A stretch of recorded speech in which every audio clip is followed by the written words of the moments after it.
Bismillahirrahmanirrahim. Assalamualaikum warahmatullahi wabarakatuh.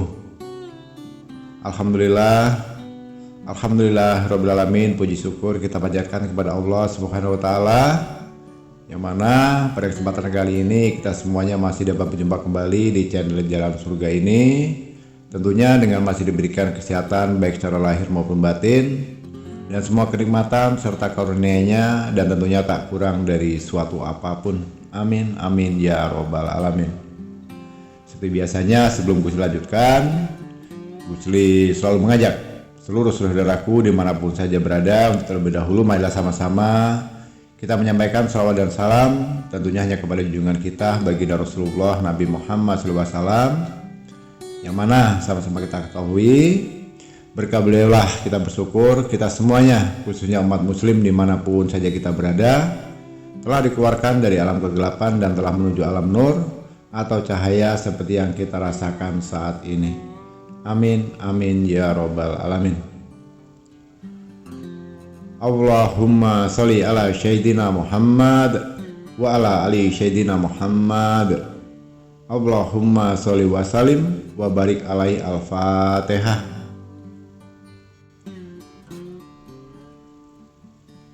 Kaum muslimin rahimatullah yang dirahmati Allah, sahabat jalan surga dimanapun saja berada.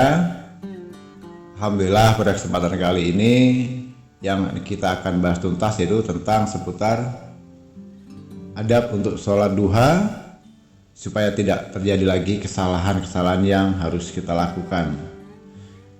Tentunya kita sebagai umat muslim sudah tahu betul dan sudah paham arti dari sebuah sholat duha, di mana tentunya itu akan berkaitan dengan berbagai hajat, tentang usaha apapun itu. Biasanya kita akan melaksanakan sholat hajat, sholat sunnah yang hampir semua umat muslim itu selalu melakukannya di tiap pagi hari.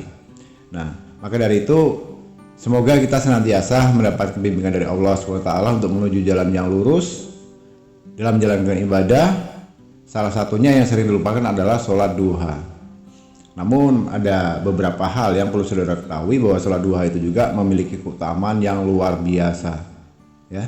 Artinya cara proses pekerjaan mengerjakannya pun tidak butuh waktu yang sangat lama, nggak harus ribet, dan itu bisa dilakukan satu hari hanya sekali di waktu pagi hari. Dan insya Allah jika kita secara istiqomah mau melaksanakan di antara sholat duha, maka insya Allah dapat membawa berkah dalam kehidupan kita sehari-hari. Namun begitu, meskipun ini tidak wajib, sholat duha juga diantaranya memiliki banyak manfaat. Namun sangat disayangkan ada juga beberapa kesalahan. Artinya ini adalah kesalahan umum yang sering dilakukan saat melaksanakan sholat duha. Yang justru sebaliknya, kalau kita melakukan kesalahan dalam pelaksanaan sholat duha itu bisa menghambat rezeki, bukannya untuk mendatangkan rezeki. Untuk itu, saudaraku, penting bagi kita untuk mengetahui waktu dan cara yang tepat dalam melaksanakan sholat duha. Artinya apa? Agar kita bisa meraih keberkahan dan mendapatkan rezeki yang lancar. Penting juga untuk mengetahui beberapa waktu dan juga kondisi. Ada saat-saat tertentu tentunya yang dilarang untuk melaksanakan sholat duha agar tidak mendatangkan petaka, saudaraku. Jadi jangan salah ya, mohon dipahami. Insya Allah dengan sedikit ulasan dari Gusli nanti bisa bermanfaat untuk saudara-saudaraku semuanya. Amin. Baiklah kaum muslimin rahimatullah yang dirahmati Allah, sahabat jalan surga dimanapun saja berada. Seperti yang telah Gusli sampaikan, sholat duha itu adalah merupakan salah satu ibadah sunnah yang dianjurkan dalam agama Islam untuk kita khususnya umat muslim. Walaupun tidak termasuk dalam kategori sholat wajib, namun sholat duha ini banyak keutamaan dan manfaat yang sayang untuk dilewatkan. Karena apa? Karena ibadah ini dilakukan pada waktu antara terbitnya matahari hingga sebelum azan zuhur. Nah, ini perlu dipahami ya. Dalam prakteknya, sholat duha itu tidak hanya memberikan manfaat bagi kehidupan spiritual saja, tapi ada juga untuk mempengaruhi aspek jasmani dan materi. Dengan begitu, melalui ibadah ini, seseorang yang mendapatkan pengampunan dosa, mendapatkan keberkahan rezeki, terhindar dari kelalaian, menjauhkan dari bala bencana, dan mendapatkan berbagai keistimewaan lainnya yang tentunya tidak bisa Gus Lis sebutkan satu persatu ya. Yang mana sama-sama kita ketahui sholat duha itu adalah salah satu ibadah sunnah yang memiliki banyak keutamaan dan manfaat bagi kita, khususnya umat muslim ya. Salah satu keutamaan utama dalam sholat duha ini adalah pengampunan dosa-dosa, saudaraku ya. Pengampunan untuk dosa-dosa kita yang telah kita lakukan selama ini, yang mana Rasulullah Nabi Muhammad SAW sudah bersabda bahwa siapapun yang menjaga sholat duha secara teratur, dosanya akan diampuni meskipun sebanyak buih di lautan. Subhanallah. Ini sabda Rasulullah, saudaraku. Siapa menjadi panutan kita? Rasulullah Nabi Muhammad SAW. Inilah sabda beliau. Begitu sangat mulianya, begitu sangat agungnya, bahwa siapapun yang menjaga sholat duha secara teratur, maka dosanya akan diampuni meski dosanya itu sebanyak buih di lautan. Allahu Akbar. Jadi saudara-saudaraku, jika kita kutip, kita simak dari yang pernah disabdakan oleh Rasulullah Nabi Muhammad SAW, hal ini sudah benar, menunjukkan bahwa sholat duha itu memiliki kekuatan yang sangat besar dalam menghapus dosa-dosa kita. Dalam beberapa riwayat hadis disebutkan bahwa ada pintu surga yang disebut Abduha, yang khusus disiapkan bagi mereka yang rajin melaksanakan sholat duha. Nah, ini lebih hebatnya lagi, saudaraku. Diriwayatkan dari Abu Hurairah bahwa Nabi Muhammad SAW itu bersabda, sesungguhnya di surga ada pintu yang disebut dengan Ad-Duha. Nanti pada hari kiamat ada yang memanggil siapa yang senantiasa melaksanakan sholat duha selama masa hidupnya, itu adalah pintu kalian, silahkan masuk dengan rahmat Allah. Meskipun terdapat perbedaan pendapat di antara para ulama tentang keabsahan hadis ini, namun hal ini menunjukkan kejelasan bahwa sholat duha itu memiliki potensi untuk membawa seseorang masuk ke surga. Artinya bisa menjadi sebuah jembatan kita di dunia ini untuk menghantarkan kita ke surganya Allah pada nantinya. Yang kedua ya. Kemudian saudaraku, sholat duha juga ini memiliki keutamaan dalam menjauhkan seseorang dari golongan orang yang lalai. Nah, lalai dalam arti apa? Dalam beribadah dan dalam berusaha.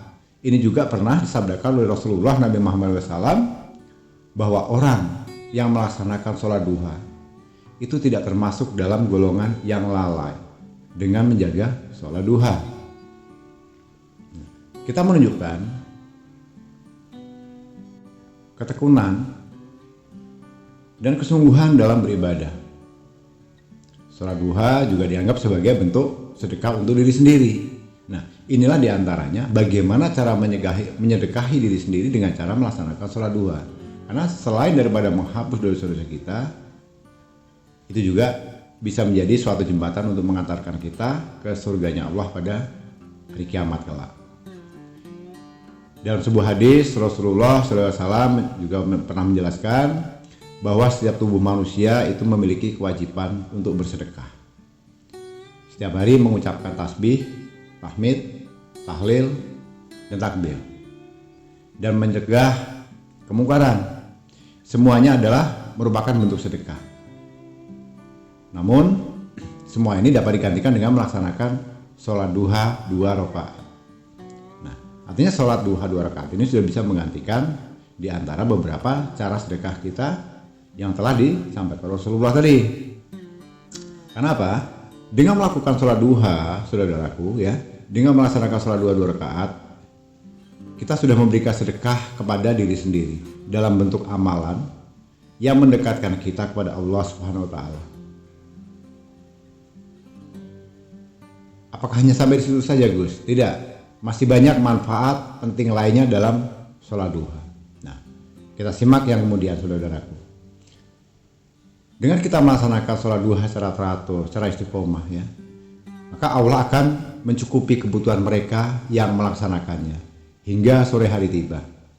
Artinya kalau di pagi hari kita melaksanakan sholat duha itu, maka Allah akan mencukupi kebutuhan kita hingga sore hari tiba.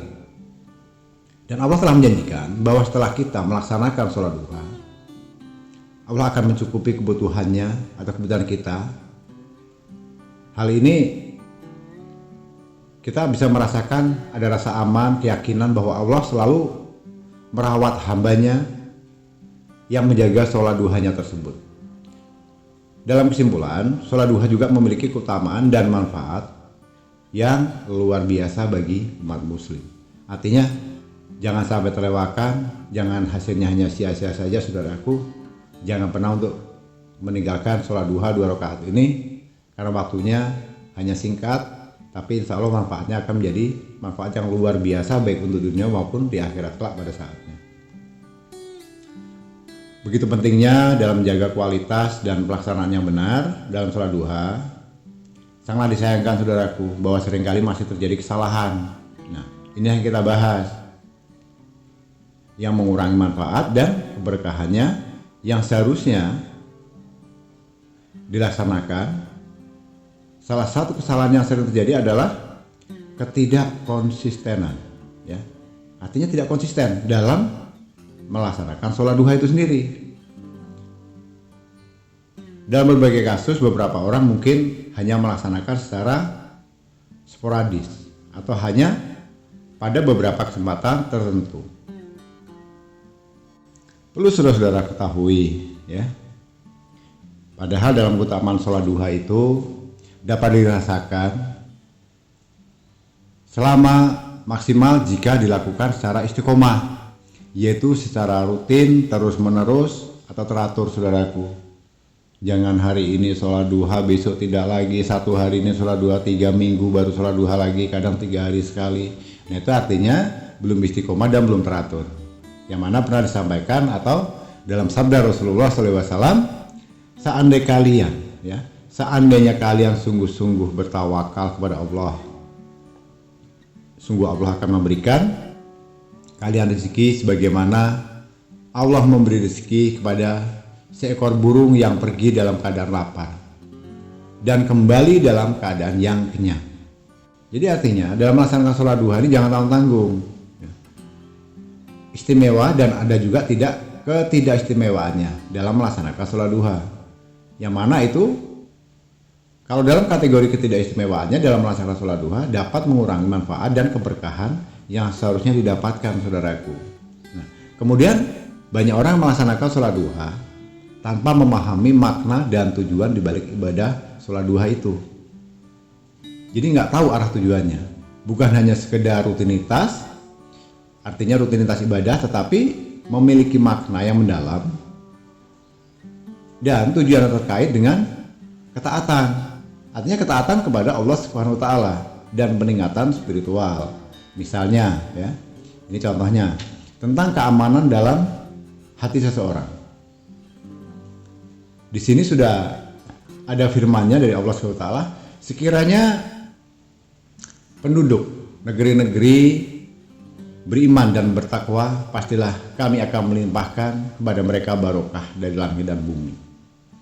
Tetapi mereka merustakan ayat-ayat kami, maka kami siksa mereka disebabkan perbuatan mereka sendiri.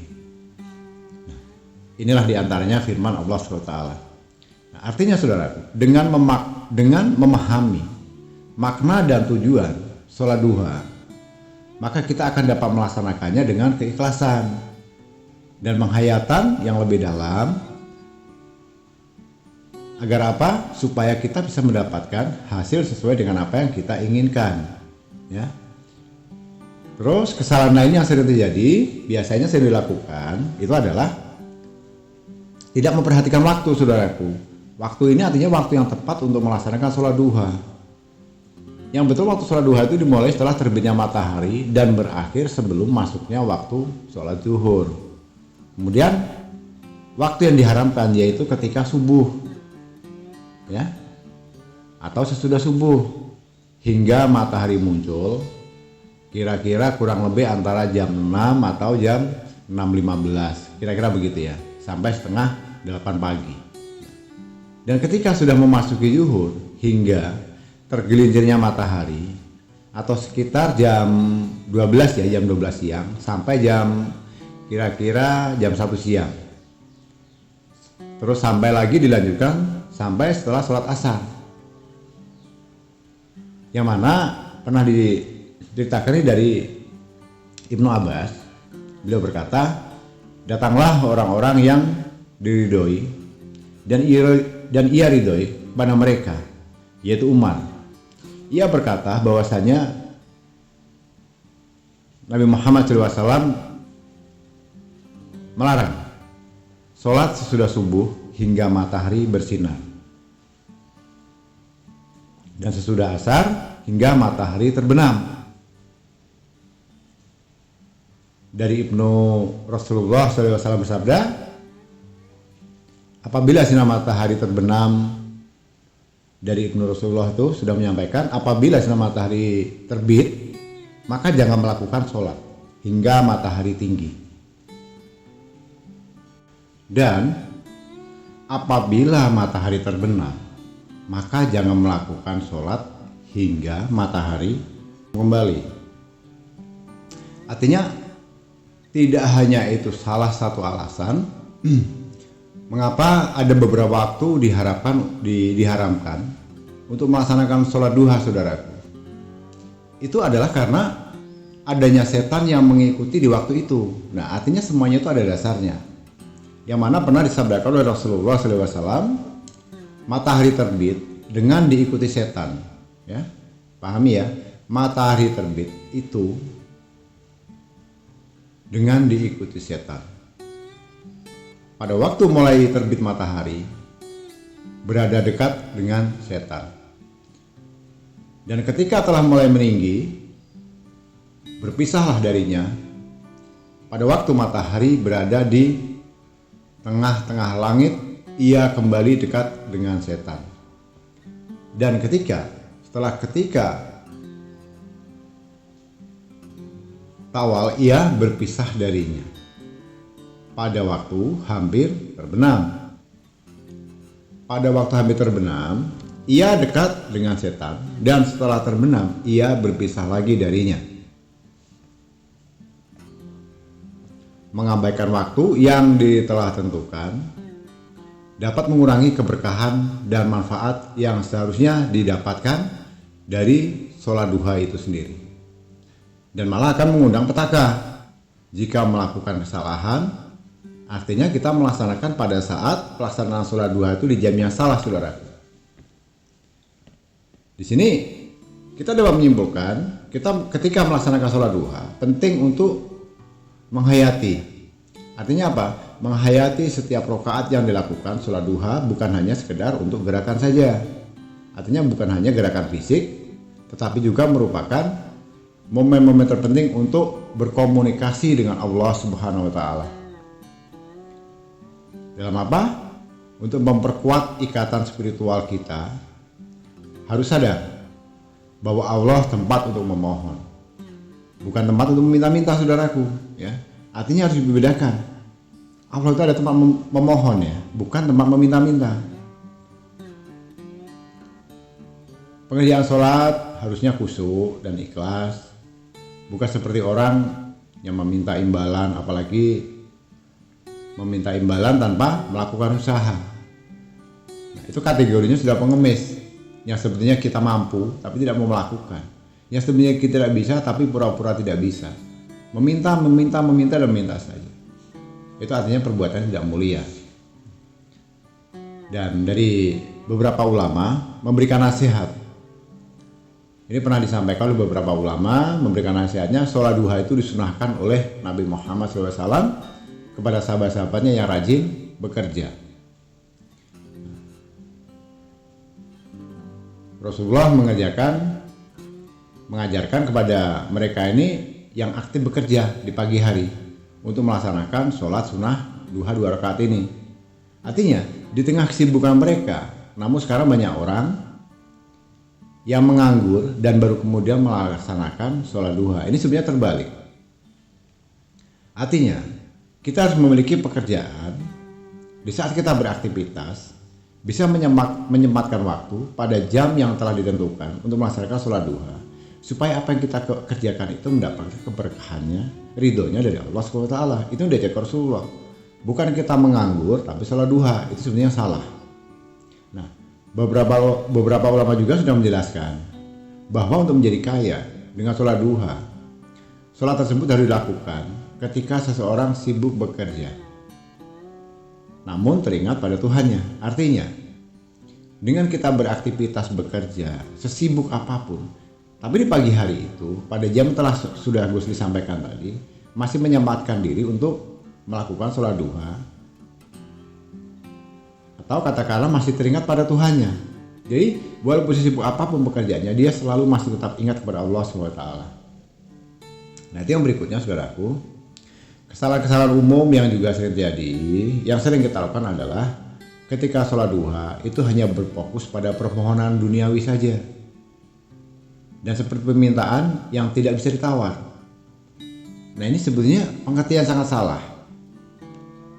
Sudahlah meminta, maksa, nggak boleh ditawar. Ya Allah, aku minta omsetku hari ini bisa tembus 1 miliar ya Allah. Nah, ini maksa. Walaupun dalam konten-kontennya sebelumnya, prasangka baik itu akan menjadi kenyataan. Tapi ingat, dalam sholat duha ini adalah permohonan. Artinya, mohon sesuai dengan kapasitas kita masing-masing. Introspeksi diri dan disesuaikan pantas dan tidaknya. Jadi jangan seperti permintaan yang tidak bisa ditawar, dibanderol seperti di Ramayana, minimarket, supermarket dan sebagainya, saudaraku, ya. Itu sedikit pemahamannya dari Gusli.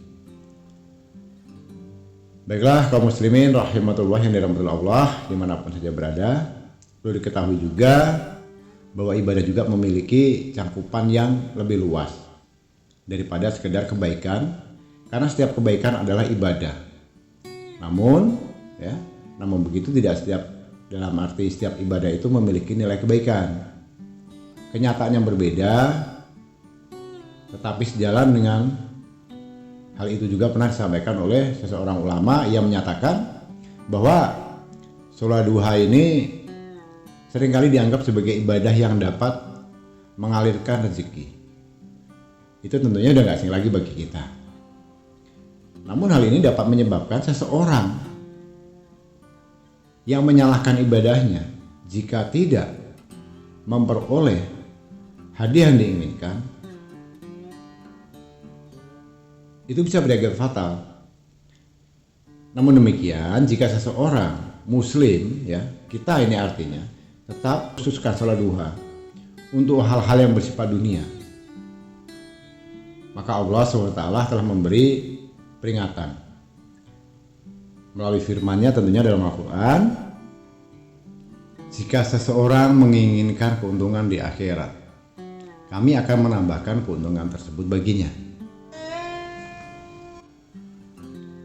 Dan jika seseorang menginginkan keuntungan di dunia, kami juga akan memberikannya. Namun begitu, tidak ada sedikit pun keuntungan di akhirat baginya. Sudah dijelaskan dalam kitab tafsir Al-Mukhtasar, itu dijelaskan bahwa seluruh ibadah seorang hamba yang hanya menginginkan kekayaan duniawi tidak akan mendapatkan imbalan sedikit pun di akhirat. Karena apa? Karena mengutamakan urusan dunia daripada urusan akhirat. Nah, maka dari itu, saudaraku, sahabat jalan surga yang dirahmati Allah, mengabaikan menghayatan dalam sholat duha itu dikategorikan dapat membuat ibadah tersebut menjadi sekedar rutinitas tanpa makna yang mendalam, sia-sia. Kemudian yang berikutnya, saudaraku, kesalahan yang berikutnya yang sering terjadi adalah dengan tidak mengamalkan keutamaan sholat duha dalam kehidupan sehari-hari. Sholat duha ini seharusnya menjadi pemicu untuk meningkatkan kualitas kehidupan secara keseluruhan, termasuk dalam berbagai aspek. Artinya mencakup keseluruhan aspek dalam kehidupan kita, seperti alat pekerjaan, hubungan sosial, Dan masih banyak lagi yang lainnya. Ini Gusli berikan contoh sedikit ya. Gusli berikan contoh. Masalah sedekah, perumpamaan nafkah yang dikeluarkan oleh orang-orang yang menafkahkan hartanya di jalan Allah adalah serupa dengan sebutir benih yang menumbuhkan 7 bulir. Pada tiap-tiap bulir 100 bulir Allah melipat gandakannya dengan ganjaran bagi siapa yang Dia kehendaki. Dari Allah maha luas karunia-Nya, lagi maha mengetahui. Walaupun sholat duha kita rajin namun melupakan sedekah, Allah juga tidak sudi memberi rezeki karena kita tergolong orang-orang yang kikir. Jadi jangan salah artikan dan harus dipahami, selain kita syariatnya melaksanakan pekerjaan apapun itu, profesi apapun itu, dengan kita melaksanakan sholat duha juga tidak serta-merta jika akan berhasil jika tidak diiringi dengan namanya sedekah. Itu dipahami saudaraku ya. Jadi begini saudaraku, walaupun dalam sholat duha itu kita rajin, namun kita melupakan yang namanya sedekah, Allah juga sudah gak akan memberi rezeki. Itu diantaranya karena kita tergolong orang yang kikir. Begitu juga jika kita rajin sholat duha, namun masih suka bermaksiat, melakukan dosa, Allah malah memberi kita yang pedih dan apa saja musibah yang menimpa kita pada akhirnya. Jadi kalau dirasa dalam kita melaksanakan sholat duha tapi masih dibarengi dengan sifat-sifat yang membuat dosa yang dilaknat oleh Allah, secara rasanya sia-sia saja saudara. Akan lebih baik secara syariatnya kita bekerja, kita melaksanakan sholat 2 rakaat pada jam yang telah ditentukan, kemudian diiringi dengan bersedekah. Itu insya Allah, maka apapun yang menjadi hajat saudaraku akan segera dijawab oleh Allah SWT. Amin. Baiklah kaum muslimin rahimahullah, sahabat jalur surga yang dirahmati Allah dimanapun saja berada. Artinya dari beberapa paparan yang sudah gue sampaikan tadi dapat disimpulkan saudaraku beberapa hal terkait sholat duha. Artinya sholat duha itu sendiri memiliki banyak keutamaan dan manfaat. Untuk siapa? Bagi kehidupan spiritual dan jasmani kita itu sendiri. Kemudian untuk beberapa keutamaannya diantaranya apa saja Gusli? Nah ini akan saya sampaikan. Keutamaan tersebut itu diantaranya adalah 1. Gusli ulang kembali, diampuninya seluruh dosa-dosa kita ya. 2, berpotensi dan mendapatkan harapan besar untuk masuk ke surga lewat pintu ad-duha yang sudah Gusli bahas di sebelumnya nih tadi. Kemudian yang berikutnya, terhindar dari kelalaian, sedekah untuk diri sendiri. Ini cara kita menikahi diri kita sendiri dengan cara sholat duha. Dan yang terakhir, dan dicukupi kebutuhannya oleh Allah Subhanahu wa Ta'ala. Luar biasa saudaraku ya. Artinya selama ini banyak yang tidak paham pun mungkin itu diabaikan. Mungkin insya Allah dengan sedikit materi yang Gusli bahas pada kesempatan kali ini, minimal bisa untuk menjadi sebuah warning, peringatan yang harus segera kita benahi. Sudah tugas kita bersama, bukan hanya tugas Gusli seorang diri. Kita sebagai hamba Allah, kita sebagai umatnya Rasulullah, sebagai sesama muslim, wajib hukumnya untuk saling mengingatkan. Jika ada salah kita ingatkan, jangan dicaci, jangan dimaki, jangan dibully. Kalau ada salah, maafkan, arahkan ke yang benar. Kalau dia lupa, ingatkan supaya dia kembali ke ingatan yang sebenarnya. Jadi tidak lagi zamannya sekarang untuk saling menghardik si A, si B, si C, saya senior, kamu junior, gelar saya ini, gelar kamu rendah. Tidak boleh seperti itu. Yakinlah saudaraku, dalam hukum pandangan Allah tidak ada senior junior. Tidak ada yang lebih baik akan dimuliakan oleh Allah yang memang selama masa hidupnya itu dilakukan dengan hati yang seluruhnya dan sebenar-benarnya. Amin. Dan satu hal yang perlu diingat saudaraku, bahwa melaksanakan sholat duha itu bukan serta-merta atau bukanlah jaminan untuk mendapatkan kekayaan materi. Rezeki yang diberikan oleh Allah itu tidak selalu berbentuk harta, ya, melainkan bisa dapat berupa kesejahteraan hidup, kebahagiaan, kesehatan, dan keberkahan dalam berbagai aspek kehidupan. Artinya bisa berbentuk hadiah itu akan kita terima nantinya bisa secara materi maupun non materi. Nah, selain itu,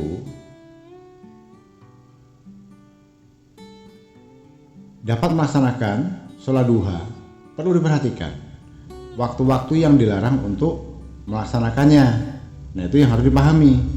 Seperti yang sudah Gus ulas di awal tadi, ada beberapa jam, saat, atau waktu-waktu yang dilarang untuk melaksanakan sholat duha, yaitu, Gus ulangi ya, setelah sholat subuh hingga matahari bersinar sepenuhnya. Nah, yang kedua, ketika waktu zuhur, setelah asar, serta setelah asar hingga matahari terbenam atau maghrib. Ini itu yang dilarang. Jadi jam-jamnya saudara harus perhatikan, tata caranya diperhatikan, istiqomahnya harus selalu dilakukan secara konsisten, secara terus-menerus, dengan satu keyakinan, apa yang tidak menurut saya, kalau saya selalu mohon kepada Allah, pasti Allah kasih, pasti Allah kabulkan.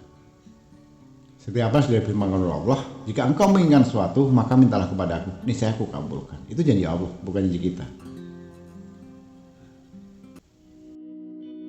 Alhamdulillah, mungkin dengan sedikit pembahasan yang Gus Li sampaikan pada saat kali ini, materi ini bisa bermanfaat untuk saudaraku dimanapun saja berada.